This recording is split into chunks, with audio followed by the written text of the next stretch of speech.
ఢిల్లీకి ఉత్తరం పంపిద్దామా మీరందరూ సపోర్ట్లు కొడితే తీర్మానంగా భావించి దాన్ని కేంద్రానికి పంపిద్దాం.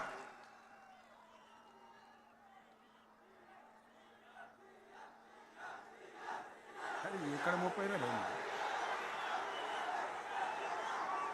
ఈ సందర్భంలో ఈ రజతోత్సవ వేళ నేను మీ అందరికీ ఇక్కడ ఉన్న వాళ్ళకు, సభలో లేని వాళ్లకు, టీవీలో నా మాటలు వినే వాళ్లకు, యావత్తు తెలంగాణ సమాజానికి బీఆర్ఎస్ గులాబీ జెండా రజతోత్సవ శుభాకాంక్షలు మరొకసారి తెలియజేస్తూ మీరందరూ కూడా ధైర్యంగా ఉండండి.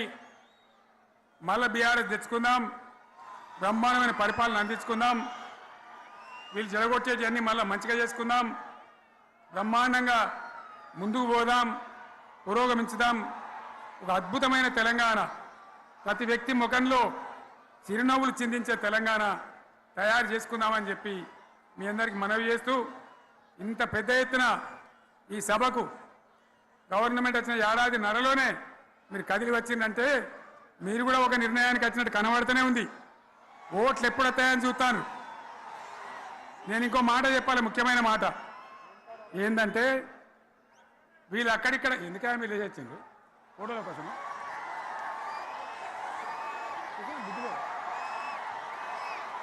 ఒక మాట చెప్పాలి, ఏంటి?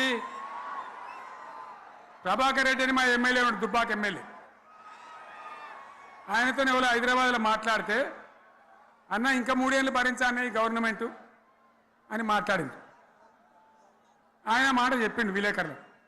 అలా చూసారా మా గవర్నమెంట్ పడగొడతారట. మేమెందుకు పడగొడతాం రా భయ్? మాకేమైనా కాల్చేరు గులగుల పెట్టినాయా? మేమా కిరికిరి పని చెయ్యం బిడ్డ, మీరే ఉండాలి. ఓట్లు తీసుకున్నారు, చక్కగా పని చేయకపోతే మీ ఈపులు ప్రజలే సాఫ్ చేస్తారు, అంతే కదా. మేము పడగొట్టాం, మీ గవర్నమెంట్ పడగొట్టాం. ఎందుకంటే మీ సంగతి ఏందో మా సంగతి ఏందో ప్రజలకు పూర్తిగా అర్థం కావాలి. గులాబీ సైనికులకు నాది ఒక్కటే మాట, మనం ఏనాడు మనం పుట్టిందే పదవులు త్యాగం చేసి, పుట్టిందే రాష్ట్ర సాధన కోసం, స్వార్థం కోసం మనం పనిచేయలే.